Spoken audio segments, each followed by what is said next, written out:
All right, let's go ahead and get started. Thank you guys so much for joining us today. We are very excited to be presenting to you part two of our webinar series on intake. We got such an amazing response from the first webinar. In fact, we had record attendees at that webinar. So we wanted to go ahead and continue the fun, continue to talk more about this intake thing. It's a very hot topic right now in the industry. How do we get better at intake? In other words, how do we get better at creating clean orders that will flow right through our revenue cycle and pay the first time they go out? That's the dream, and that's what we want. That's what we're all working towards. So I'm very excited today to be joined by a couple amazing people in the industry who have a tremendous amount of knowledge and experience in this area. And so what I'm going to do is I'll introduce myself, and then Bruce, if you would introduce yourself, and then Carmen, if you wouldn't mind introducing yourself. My name is Joey Graham, and I am the Chief Revenue Officer here at Prochant. I have been in this industry for a little over 20 years now. I started right out of high school and worked my way up from the bottom, working as a provider, worked through the operations department, and then the customer service department, and then the billing department. Eventually ended up as the director of operations for that company. And then my career kind of took a shift, and I went and worked for Brightree for a while as a senior consultant. I got to travel the country, working with providers on site, helping them with their business challenges. And that led me to an opportunity to be VP of Revenue Cycle for a large provider up in the Northeast, which in turn led me to this opportunity here with Prochant. So I kind of grew up in the industry, and this is an area I'm very passionate about. Bruce, why don't you introduce yourself real quick? Thanks, Joey.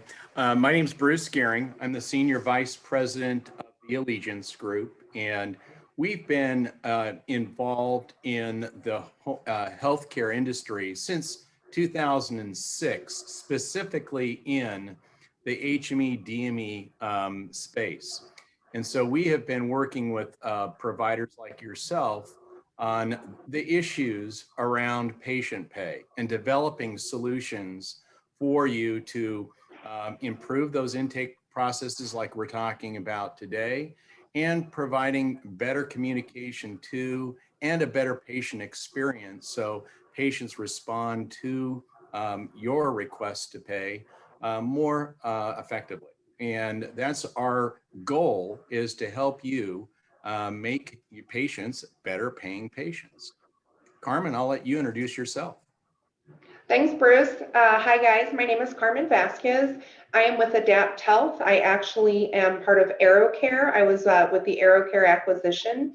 I, like Joey, have grown up in the HME industry. I've been on both sides of the fence, operations and reimbursement.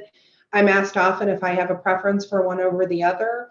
I think that I have the luxury of having worked in both and know the importance of how much they go hand in hand and how much one affects the other. So I currently am back in the operational piece on the Adapt Health side.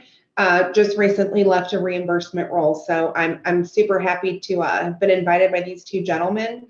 I've also had the luxury and privilege of working with both Bruce and Joey in a consultative capacity as well as a provider capacity. Awesome. We're so excited to have you, Carmen. I have a feeling that intake is very near and dear to your soul. Very much so. Everything starts with intake, right? It really absolutely does.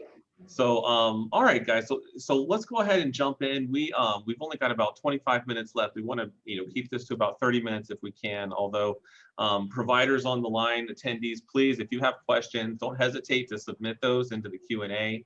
We'll do our best to get to those today and answer them live on the call. If not, then we'll make sure to get in touch with you with some answers. So what we wanted to do is just kind of explore some more questions.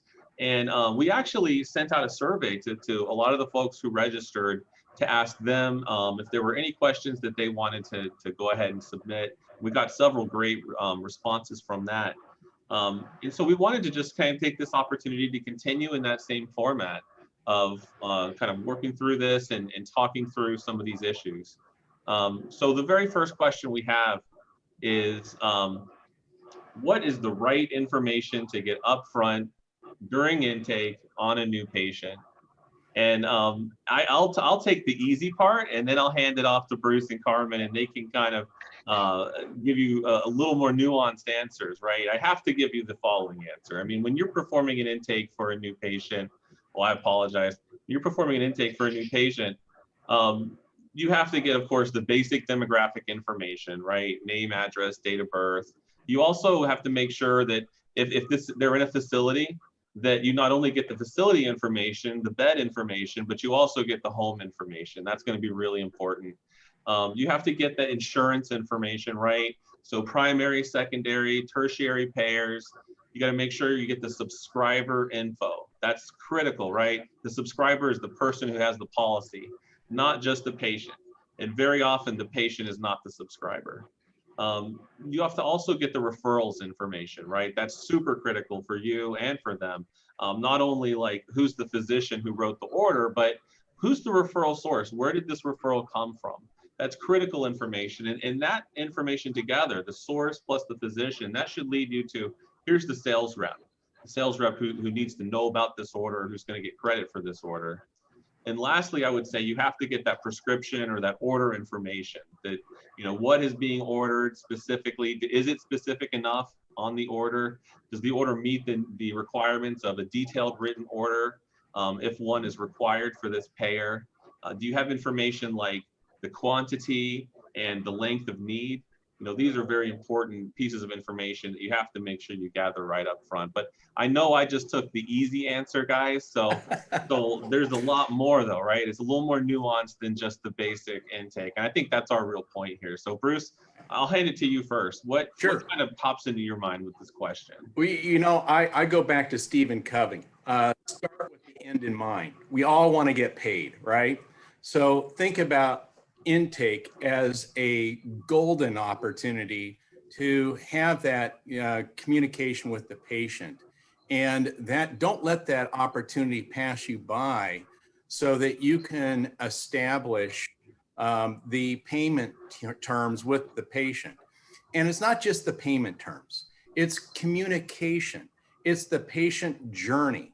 So there's the opportunity when you're getting the demographic information, making sure that you're specifying home phone number, cell phone number, email address, all of those things that enable us to communicate with the patient directly and in a way that they prefer to be communicated with. Because if you do that, you're going to have a much better connected patient, and they're probably going to be better payers because you're communicating to them in a way they prefer. And if they are able to get that information digitally, that is going to speed up the process for you because they can act on it right there and then. But as important as that is we know that that's not always possible. So you've got to get as much information as you can with the patient, so you've got that in your records. Because if you do have to follow up with the patient later for collections, the more information you have on that patient, the better off you are. And what do I mean by that? I know we say don't get social security numbers and things of that nature, but if you know what, that's one of the biggest things for collection agencies to work with, to be able to engage customers at the end of the revenue cycle. So you want to be able to go ahead and capture information that you can, but the more information, the better. And then take that opportunity to really work with the customer. You have all of the tools in front of you. You know what the eligibility is. You know what their estimated copay may be, or that. Establish the payment terms with them right there. You get their commitment. That commitment is golden because that's their intent to pay. And you're going to be able to figure out a lot of things up front right there if there's going to be an issue.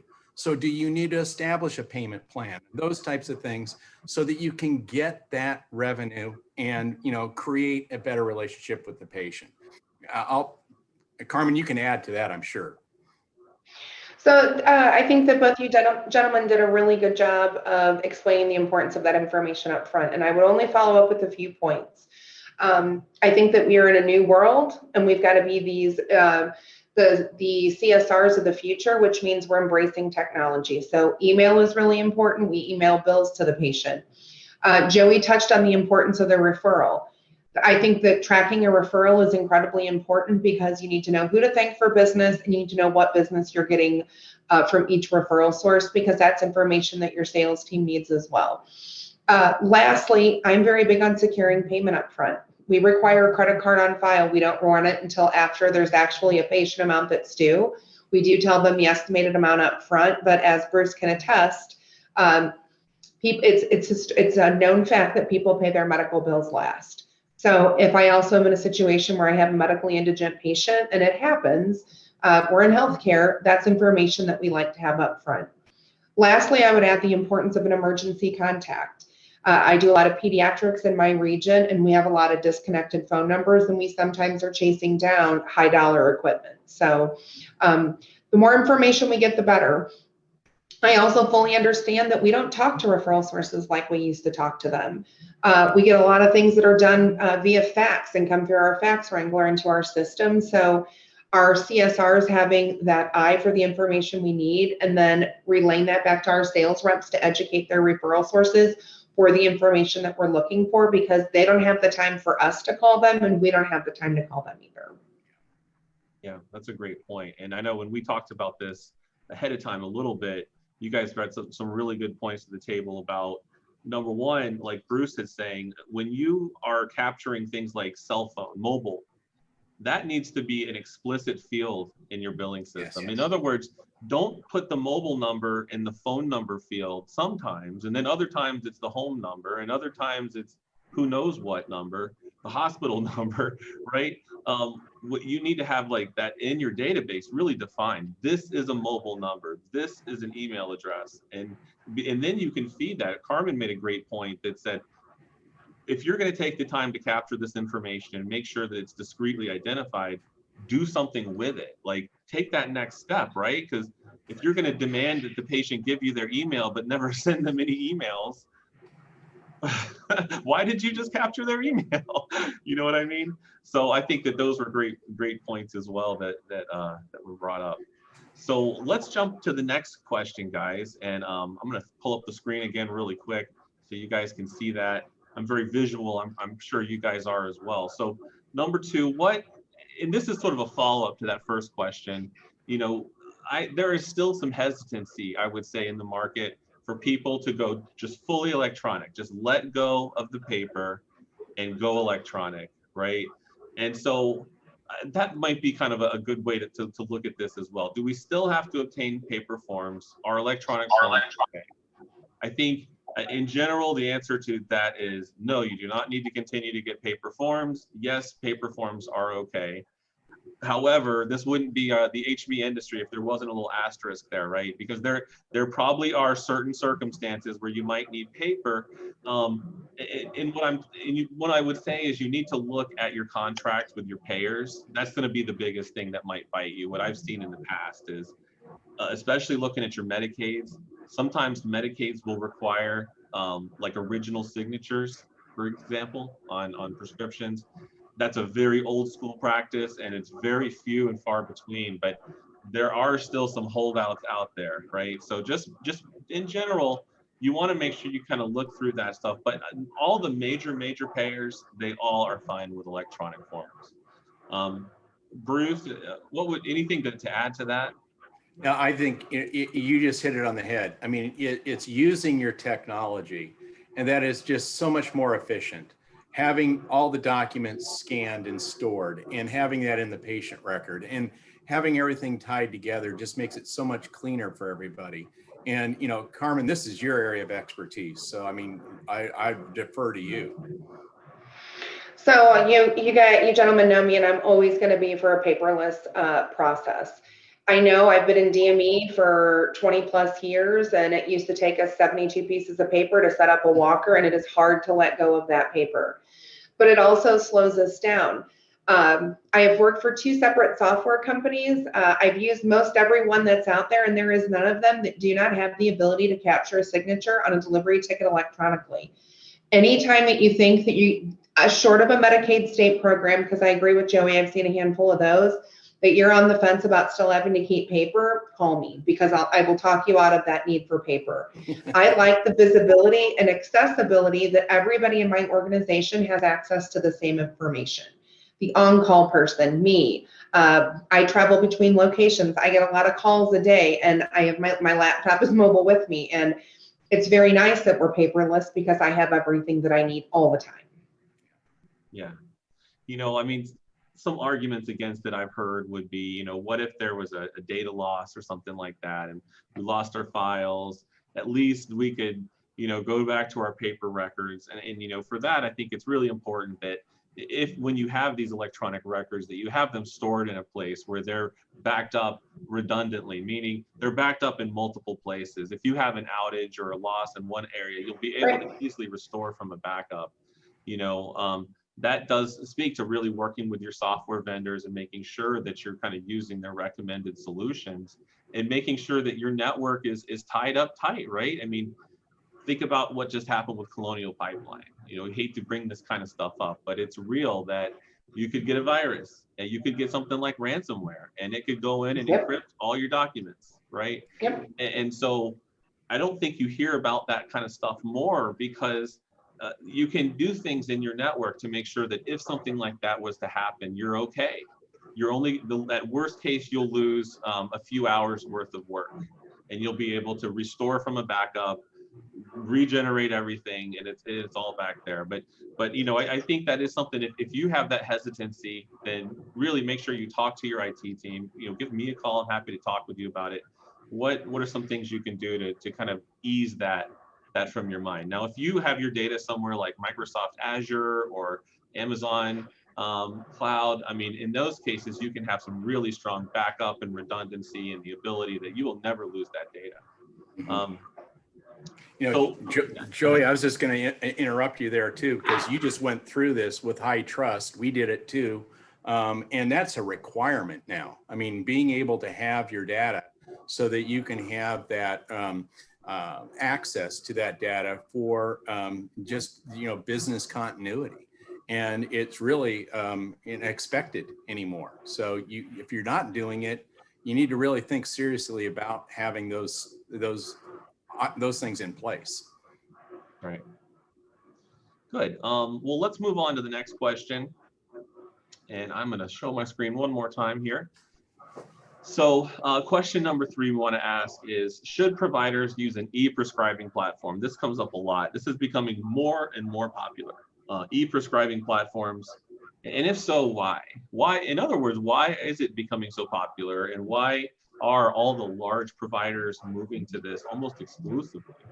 And that is because these are, I would say, unless you have a better, more cost-effective solution to get the same sort of thing, then yes, you should absolutely get e-prescribing platforms in place. And what I mean are, if you are like a hospital-based provider and your hospital system uses Epic and you have a really great IT team and they're able to create custom workflows for DME orders for you, so that right out of Epic, they just order DME, you get everything you need, it all comes over in one package, then we'll do that. If that's an option to you. Unfortunately, it's just not an option for most.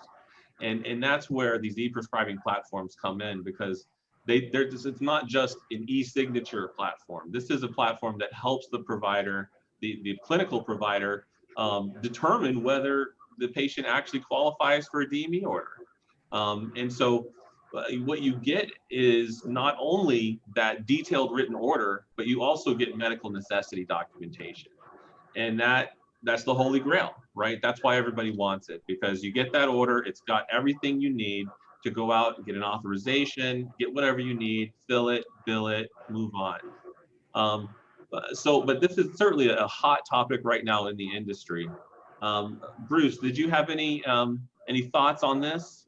Other than just saying it is really here to stay. I mean, you know, COVID, if it's taught us anything, that, you know, this shows that technology at its best, and we should take advantage of it and just, you know, continue to build on it, because this is helping everybody be a lot more efficient. Yeah. Now, Carmen, I know this is an area that you feel pretty strongly about. Is that right? I feel real strongly about e-prescribing for multiple reasons. All of us in this industry pay so much in labor to have people chase prescriptions for services that we've rendered that we can't bill for because we don't have that documentation. It always makes me real edgy that I never get to get into the doctor's office before I make my copayment, and those same doctors are like really up in arms when we have to send them so much paper. I have several doctor friends, and they complain about the amount of charting that they have to do and paperwork that they don't get paid for. I get that as well. E-prescribing takes all of that out. Now, I personally use several platforms. I can't think of one we don't use. Do I like some better than others? Yes. One question I get all the time is, are there any that are Medicare approved?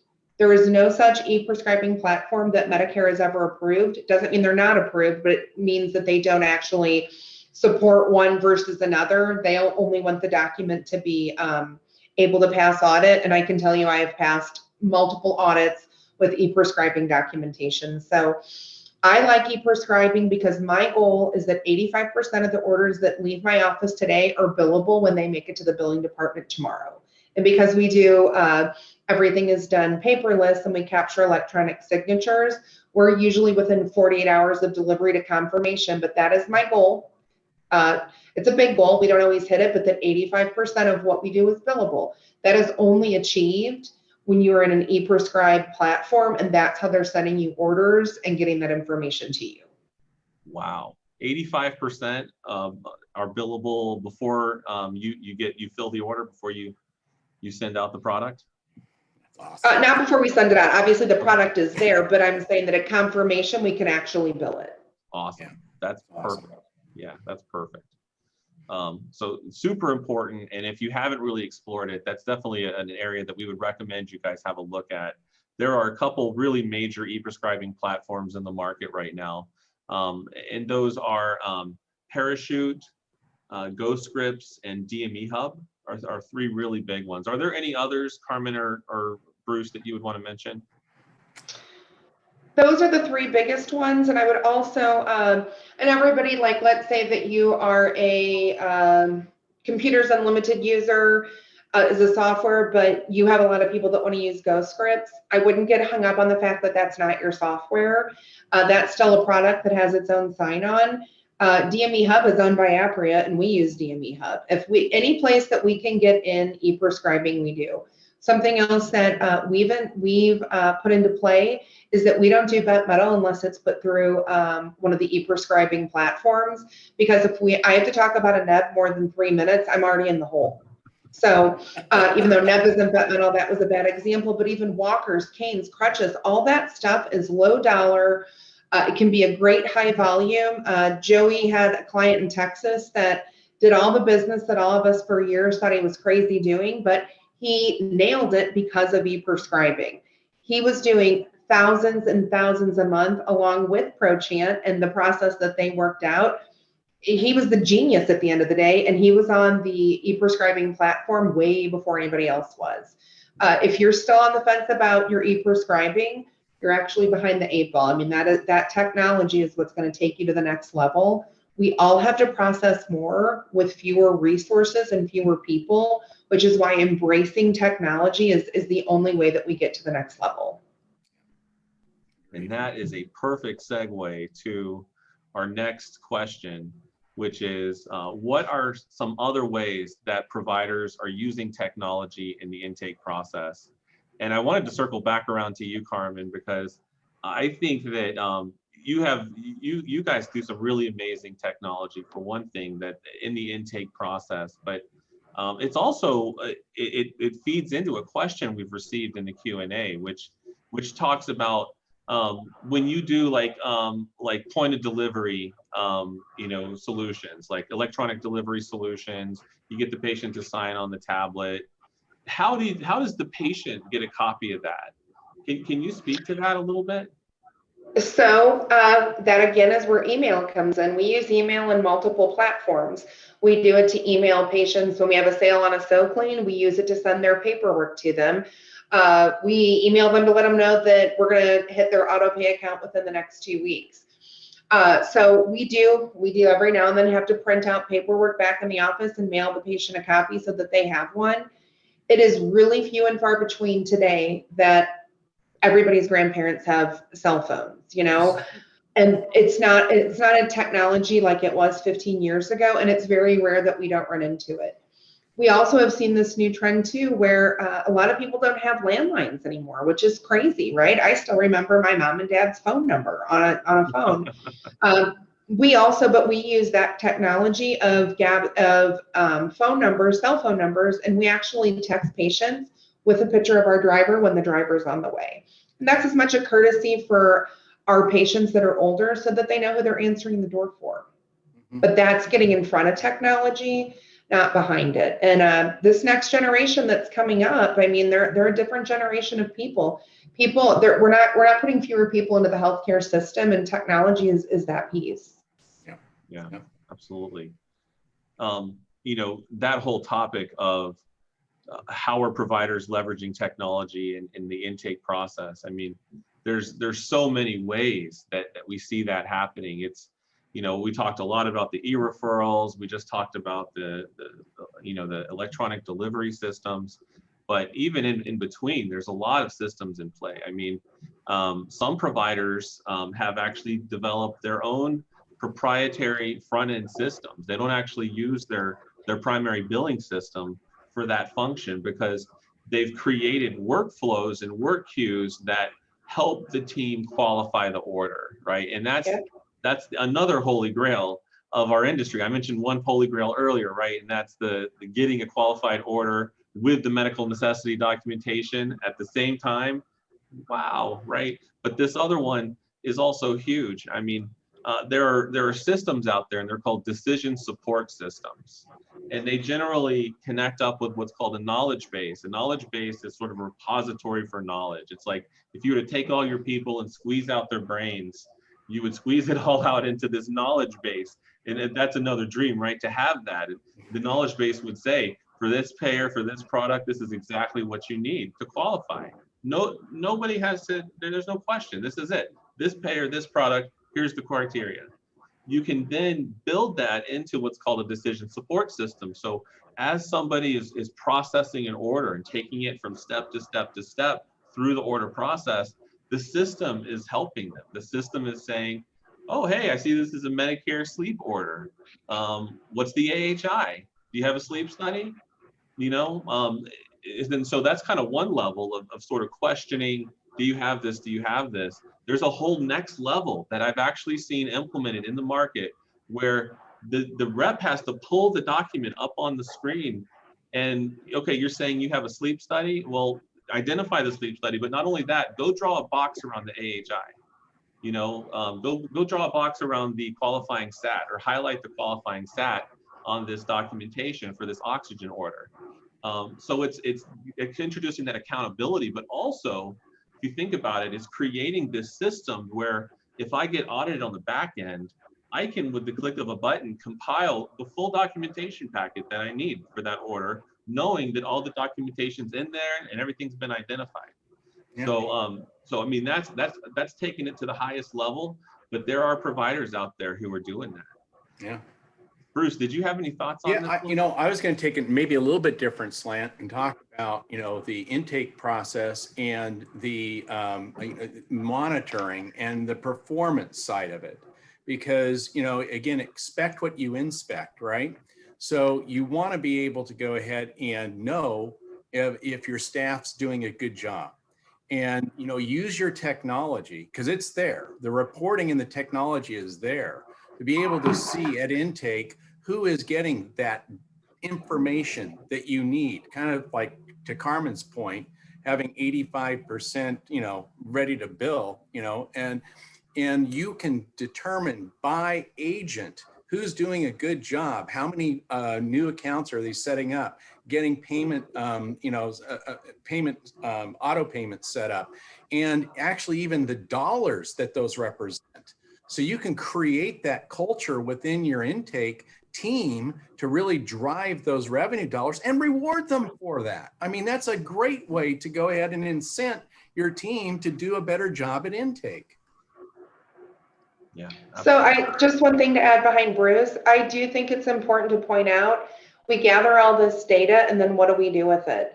If we make the point of getting it, then we need to do something with it. So we actually do have a report that's produced weekly to track the percentages of emails that we collect. And if we're under a certain percentage by location, we actually have to answer for that. And there are times that we can't capture it. But my point to that is, you can't always trust the process. And sometimes things have to be done several times, or you have to work out the kinks in the process. But if you're gathering that data, it's important data that's useful to your organization. Do something with it. The investment is going to be tenfold. When you take that information, you're going to actually turn it into dollars. And to your point, Carmen, it's huge, because if we can capture emails and text messaging, your bill cost is just plummeted because you've been able to go ahead and connect digitally, and your cost is going to be cut by 2/3. So that's a huge cost savings to be able to deliver that, and the speed, because it's immediate. And that's just really, it's the best way to go. I agree. Well, this has been great. I know we're right at the top of the hour here. It's we want to be very respectful of your time. So we did have one other question that came in, and I'll just try to answer that really quick. Maybe Bruce, you can help me. But I appreciate everybody joining us today. It's been really great. And I think we need to continue these conversations. I know 30 minutes is a short amount of time. It's a lot to talk about. And really, we'd love to solicit more and more feedback from you providers about your questions. How can we really provide some guidance and some direction to you, and help you see what your peers are doing, help you see a way through the fog, you know. Now the one question we got here, and this is a loaded question, really. It's how do you secure this information? So you're capturing all this PHI, this HIPAA protected information. You're storing it electronically in the cloud, in databases. How do you protect that from hackers? Wow, right? Like, I read that and I went, loaded question, but another area that is so critical, as Bruce mentioned, and he's been through this process as well. One of the things that you can do is find partners who have certifications that prove to you that they've gone through the fire that it takes to truly batten down the hatches and protect your systems from hackers. Bruce's company, Allegiance Group, and Prochant both have a certification called High Trust. And High Trust is one of the gold standards for HIPAA. There's only a couple out there. And so the process we had to go through to make that happen was incredible. It took us over 2 years. It was a couple $100,000 worth of investment, candidly. I mean, it was big to get this thing in place, but now that it's there, that now I can sleep at night, right? Mm-hmm. I mean, it was so worth it. But as a provider, you obviously don't have maybe the budget or the time to do something like that, but you can make sure that the people you partner with have done that stuff. Right. And that would probably be the biggest piece of advice I could give you. Yeah, and Joey, just from your perspective and mine, that's not the finish line. It is a continuous, just like everybody does accreditation.